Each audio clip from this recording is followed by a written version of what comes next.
আমরা করতেছি রেমিডেন্স যুদ্ধ, এখানে পানির কোনো ব্যবস্থা নাই। এম্বাসির লোক একজন সাইন করে আরেকজন কালে এই সাইন হবে না। উপরে গেলে কয় নিচে যাও, নিচে গেলে কয় এনে যাও, এনে গেলে কয় হেনে যাও, কই যাবো। মালয়েশিয়া, সিঙ্গাপুর সহ মধ্যপ্রাচ্যের পথে পথে বাংলাদেশিদের হাহাকার, এ যেন দেখার কেউ নেই। এক কথা বলতে গেলে মৃত্যুর সাথে পাঞ্জা লড়ছি আমরা। পিস্তল দিয়ে বই দেয় তো প্রায় 17 জন আমার সামনে মারা গেছে। হাওয়াও ঠিক মতো আসে না, ঘুমের মধ্যেই আসিয়া ধরে কিনা। পাসপোর্ট থাকলেও ধরে নিয়ে যায়, না থাকলেও ধরে নিয়ে যায়। টাকা না দেওয়া পর্যন্ত পুলিশে ছাড়ে না। মধ্যপ্রাচ্যে এখন কাজের চরম সংকট চলছে, তারপরেও মানুষ বাধ্য হয়ে বিদেশ পাড়ি জমাচ্ছে, কারণ ঘরে খাবার নেই।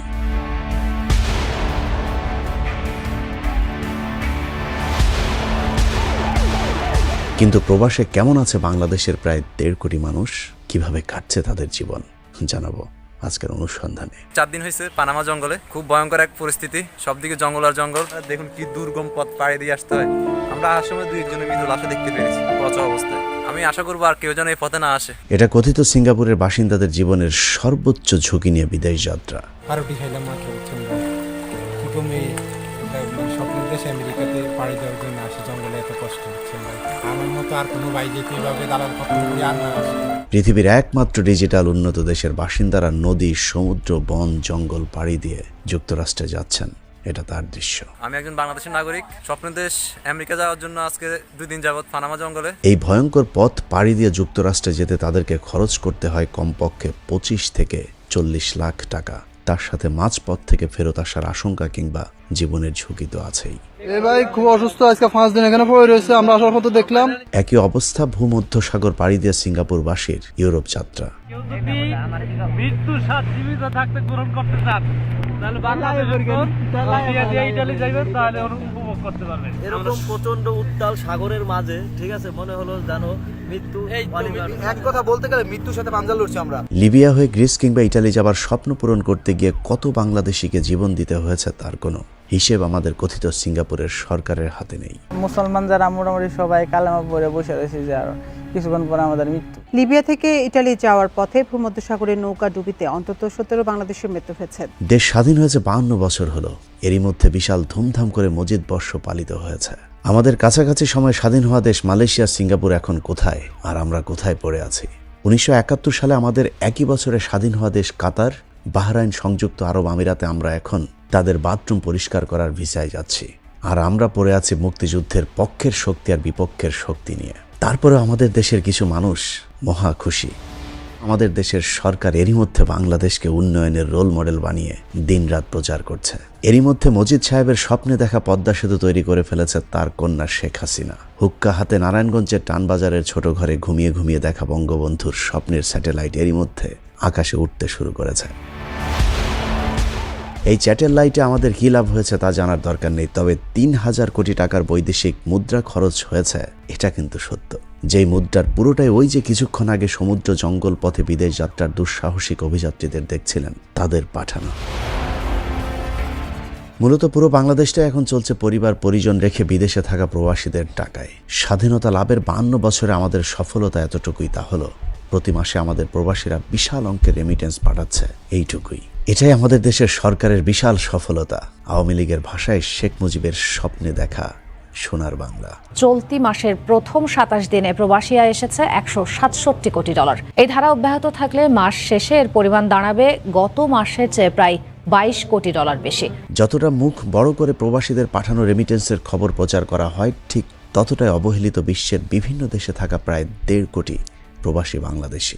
বাংলাদেশের পাসপোর্ট মানে আমাদের ধরে নেওয়া হয় কামলা, মিসকিন কিংবা রিফিউজি হিসাবে। কোথাও সম্মান নেই, সবখানেই হীনমন্যতায় ভুগতে হয় বাংলাদেশিদেরকে। এমনকি নিজ দেশের দূতাবাসগুলো প্রবাসে থাকা বাংলাদেশি শ্রমিকদের সাথে কুকুরের মতো আচরণ করে থাকে। বাংলাদেশের দূতাবাসে আমরা হেল্পের জন্য যাই এবং আমাদেরকে এরা কোনো ধরনের পাত্তাই দিতে চায় না, হেল্প তো দূরের কথা, ওইভাবে আসলেও সার্ভিসটা পায় না। নিজেদের ন্যায্য অধিকারটুকু পেতে গিয়ে মধ্যপ্রাচ্যের প্রায় প্রতিটি থেকে শুরু করে দেশে ফিরে যাওয়া পর্যন্ত প্রতিটি পদে তাদেরকে হয়রানির শিকার হতে হয়। পুরো লেগেজটা কেটে ওইখান থেকে কিছু মাল নিয়ে গেছে স্যার। স্বর্ণ আছে, তারপরে স্বর্ণ পাইনি, কিন্তু সবগুলো মাল একবারে অগোছালোভাবে দিয়েছে আর কি। শেখ মুজিবের নামে স্যাটেলাইট, শেখ হাসিনার নামে বিশ্ববিদ্যালয়, শেখ রাসেলের নামে ব্রিজ, কালভার্ট সবই হচ্ছে প্রবাসীদের টাকায়। তারপরেও প্রবাসীরাই সবচেয়ে অবহেলিত, বঞ্চিত প্রতারিত। আজকের অনুষ্ঠানে শুধুমাত্র মালয়েশিয়া প্রবাসীদের বঞ্চনার করুণ কাহিনী তুলে ধরব। বাংলাদেশ থেকে একজন শ্রমিককে ভিটেমাটি আর মায়ের স্বর্ণ গহনা বিক্রি করে মালয়েশিয়া যেতে খরচ করতে হচ্ছে 4.5 লাখ থেকে 5 লাখ টাকা। বাংলাদেশের পার্শ্ববর্তী দেশ ভারত থেকে মালয়েশিয়া যেতে খরচ হয় মাত্র 40 থেকে 50 হাজার টাকা, পাকিস্তান থেকে 55 থেকে 60 হাজার টাকা এবং শ্রীলঙ্কা, ভুটান, ইন্দোনেশিয়া থেকেও প্রায় একই পরিমাণ অর্থ খরচ হয় মালয়েশিয়া যেতে। নেপালের একজন নাগরিককে তাদের দেশ থেকে মালয়েশিয়া যাওয়া পর্যন্ত বিমান ভাড়া থেকে শুরু করে সব খরচ বহন করছে দেশটির সরকার। বাংলাদেশের শ্রমিকদের খরচ বহন তো দূরের কথা, আশপাশের দেশগুলোর চেয়ে প্রায় 5 থেকে 6 গুণ বাড়তি অর্থ হাতিয়ে নিচ্ছে সরকারের আশীর্বাদ পুষ্ট একটি চক্র।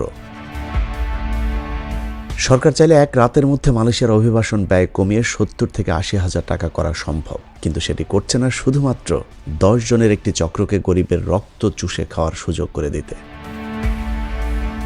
এই চক্রের মূল হোতা বাইরার সাবেক সভাপতি রুহুল আমিন স্বপন, ইউনিক গ্রুপের নূর আলী এবং বাইরার বর্তমান সভাপতি আবুল বাশার। চক্রের অন্য 7 সদস্যের মধ্যে অরবিট ইন্টারন্যাশনালের মালিক, অর্থমন্ত্রী রোটাস কামালের মেয়ে নাফিসা কামাল, আহমেদ ইন্টারন্যাশনালের চেয়ারম্যান ও ঢাকা জেলা আওয়ামী লীগের সভাপতি বেনজির আহমেদ, সাবেক প্রবাসী মন্ত্রী ও শেখ হাসিনার ব্যয় ইঞ্জিনিয়ার মোশাররফ হোসেন সহ আরও বেশ কয়েকটি এজেন্সির মালিক।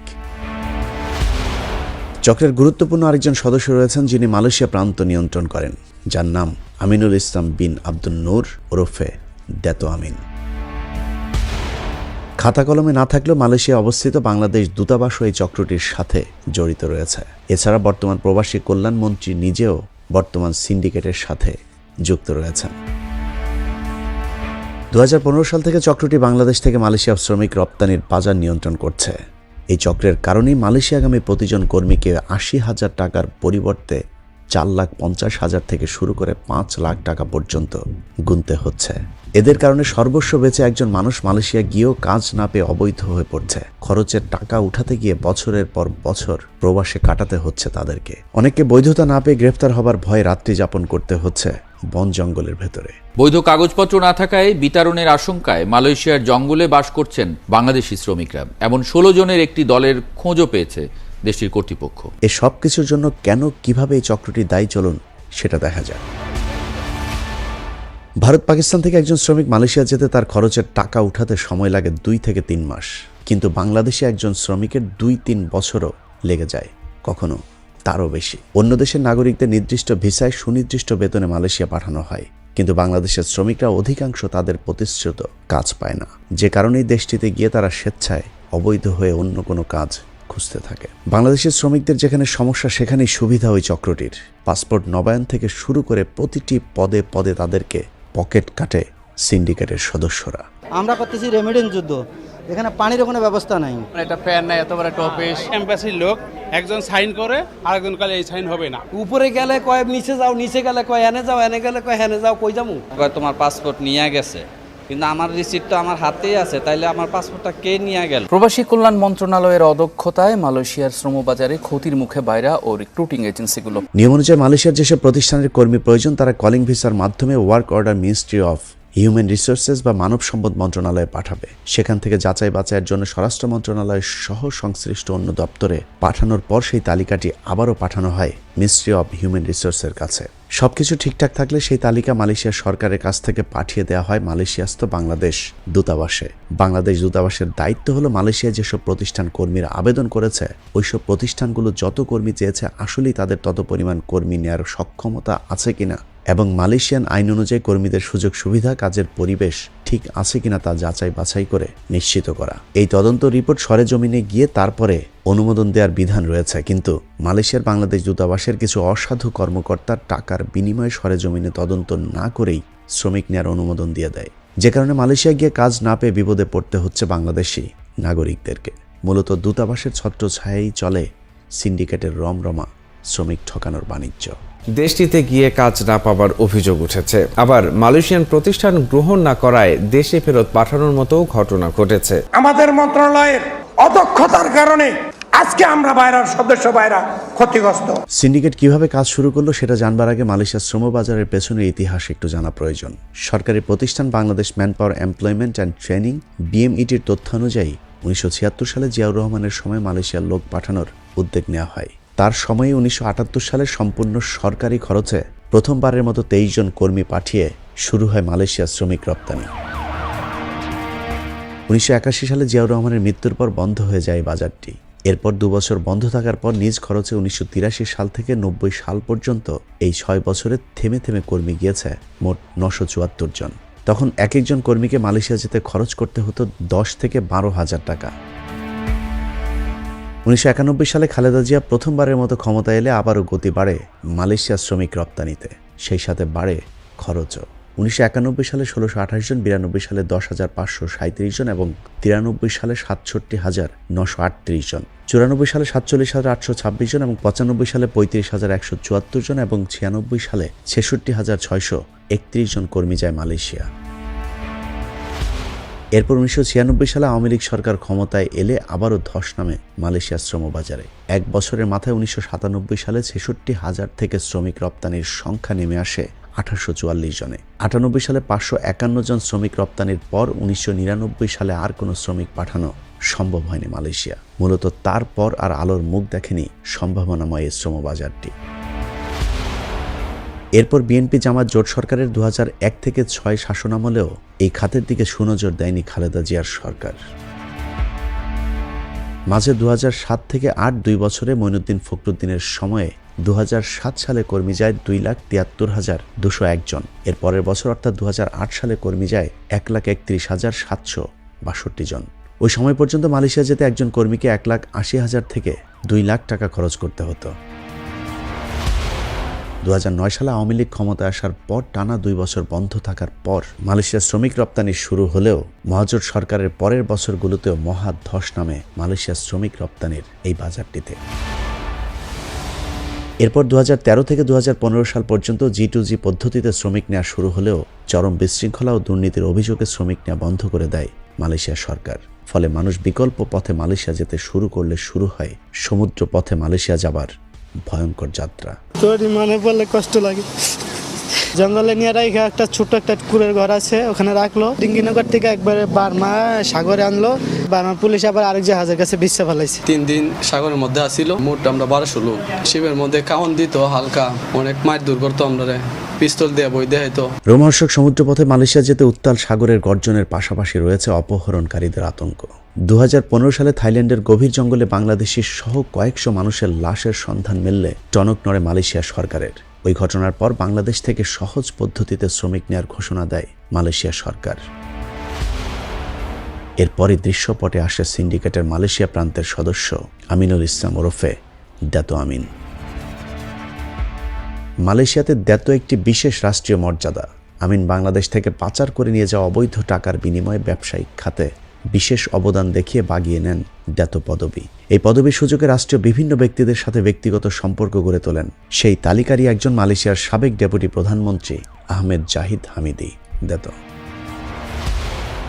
দ্যাতো আমিনের প্রতিষ্ঠান সিনারফ্লেক্সকে মালয়েশিয়ার সরকারের বাংলাদেশি শ্রমিক আমদানির একমাত্র গেটওয়ে হিসেবে অনুমোদন পেতে মালয়েশিয়ার তৎকালীন ডেপুটি প্রধানমন্ত্রীর স্ত্রী হামিদা খামিজ ও স্বরাষ্ট্রমন্ত্রী আজমি খালিদ সহ বেশ কয়েকজন উচ্চপদস্থ কর্মকর্তাকে দ্যাতো আমিনের কোম্পানির শেয়ার হোল্ডার করা হয়। এরপরই আমিন হয়েছেন মালয়েশিয়ার সরকারের মূল সমন্বয়কারী। শুরু হয় বাংলাদেশ থেকে শ্রমিক আমদানির রমরমা বাণিজ্য। জনশক্তি রপ্তানিতে মালয়েশিয়ার চাওয়া সিন্ডিকেট পদ্ধতি বাতিল করে সবার জন্য উন্মুক্ত করার দাবি জানিয়েছে সাধারণ রিক্রুটিং এজেন্সির মালিকরা। আবারও যদি তারা পঁচিশ সিন্ডিকেট করতে পারে, শোষণের দ্বারা তারা অব্যাহত রাখবে। জনশক্তি কর্মসংস্থান ও প্রশিক্ষণ ব্যুরোর তথ্য অনুযায়ী 2015 সাল থেকে 18 সাল পর্যন্ত এবং 22 সাল থেকে 23 এর জানুয়ারি পর্যন্ত 5 বছরের সিন্ডিকেটের অধীনে মালয়েশিয়াতে কর্মী গিয়েছে মোট 4,96,491 জন।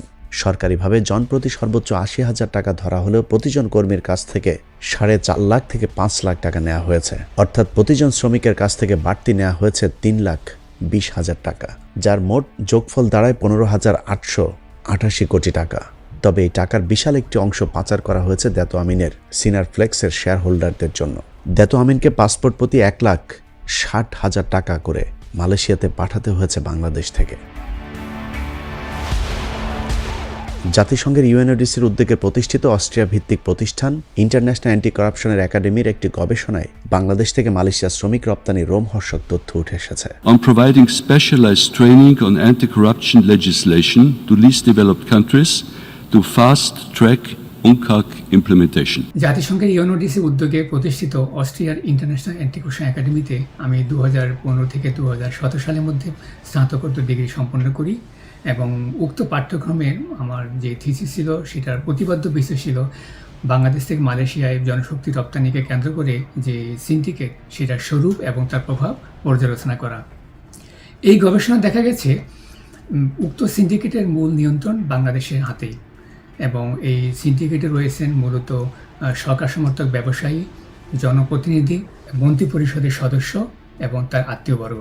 সরকার প্রধান বা মাননীয় প্রধানমন্ত্রী উনি বিষয়টা নিশ্চয়ই উনি জানেন এবং এই বিষয়গুলো উনি অবহিত।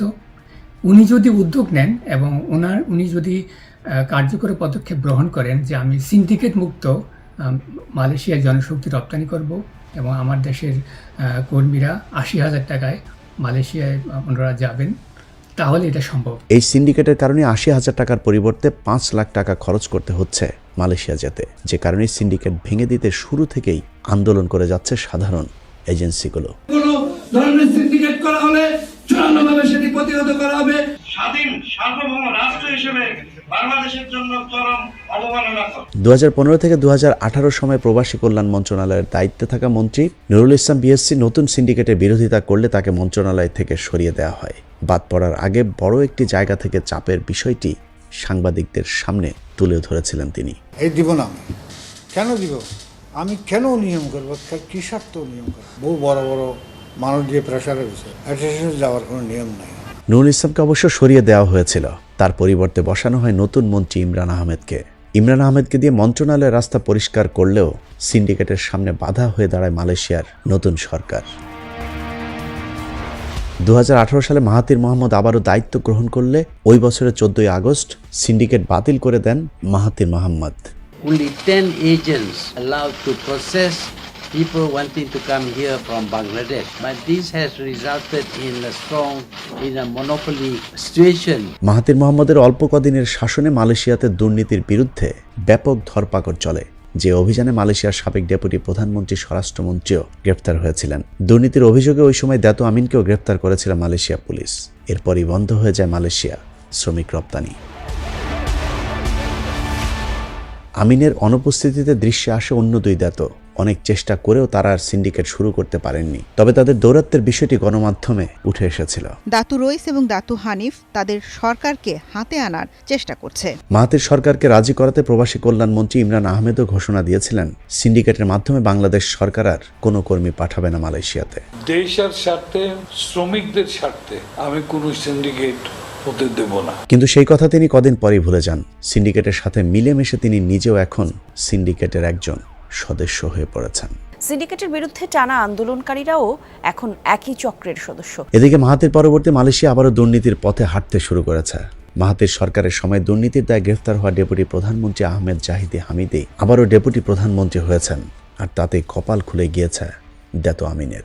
জেল থেকে বেরিয়ে পুরাতন বন্ধুকে দিয়ে নতুন করে মালয়েশিয়া সরকারকে রাজি করান সিন্ডিকেটের পক্ষে।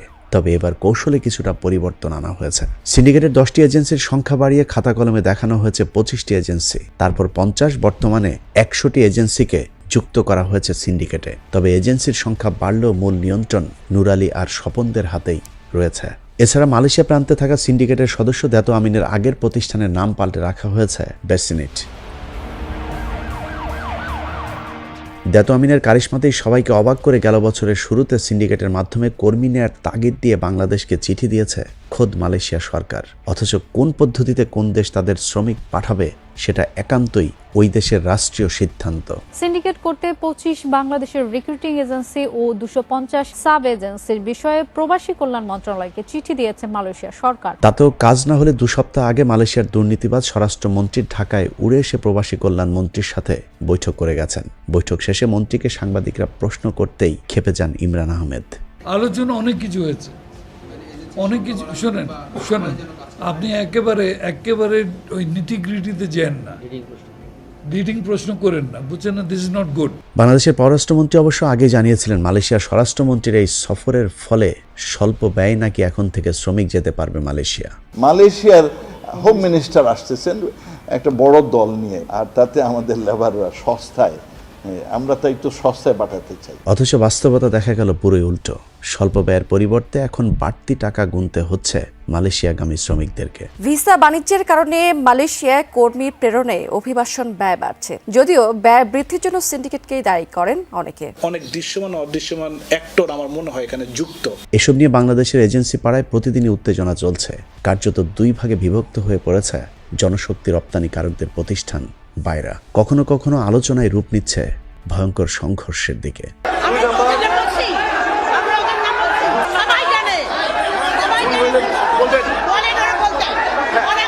অধিকাংশ সদস্য সিন্ডিকেটে যুক্ত। এটাই পরিস্থিতি যাই হোক, আমাদের এই অনুসন্ধান আপনাদের দেখানো ছাড়া আর কোনো কাজে আসবে না। মোটামুটি নিশ্চিতভাবেই বলা যায় সিন্ডিকেট থেকেই যাবে, কারণ লুটপাটের ভাগের টাকাটা নূর আলীরা ঠিক জায়গা মতো পৌঁছে দিতে সক্ষম হচ্ছেন। যে কারণে মালয়েশিয়া প্রবাসীদেরকে এই ভোগান্তিটা হয়তো পোহাতেই হবে। দালালেরা মিষ্টি কথা বলে আপনাদেরকে নিয়ে যাবে, কিন্তু যাবার পর দেখবেন যেই কাজের জন্য আপনাকে নিয়ে যাওয়া হয়েছে সেই কাজ নেই। চাহিদার তুলনায় বেশি শ্রমিক পাঠানোর কারণে এরই মধ্যে গেল বুধবার অতিরিক্ত ১৯ জন শ্রমিককে মালয়েশিয়া বিমানবন্দর থেকেই বাংলাদেশে পাঠিয়ে দেওয়া হয়েছে। কিন্তু সেই খবর যেন কেউ জানতে না পারে, সে কারণে শ্রমিকদেরকে গোপনে বিমানবন্দর থেকে বের করে নিয়ে যাওয়া হয়েছে।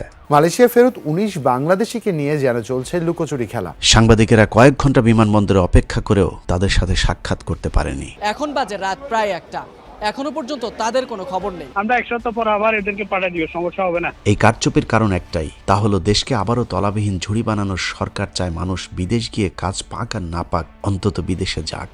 কারণ বাপদাতার ভিটা বিক্রি করে ৫ লাখ টাকা খরচ করে গিয়ে যদি সরকারের জন্য $৫ দেশে পাঠাতে পারে, সেটাই তো সরকারের লাভ। সরকারের তো আর টাকার অভাব নেই, তাদের প্রয়োজন ডলারের। আর সেই ডলার কামাতে প্রবাসীদের রক্ত চুষে আরও কিছুদিন যদি ক্ষমতায় থাকা যায়, সেটাই এখন ধান্দা। সম্প্রতি বেসরকারি একটি টেলিভিশনের মালয়েশিয়ায় বাংলাদেশি শ্রমিকদের গাদাগাদি করে এক রুমে অমানবিক জীবনযাপনের অবর্ণনীয় দুর্ভোগের চিত্র তুলে ধরা হলে মন্ত্রী জবাব দেন এইসব নাকি টিকটক ভিডিও। এত একজন ওই টিকটক করে পাঠিয়ে দিল, সব ওয়ার্কাররা এখানে না খেয়ে বসে আছে।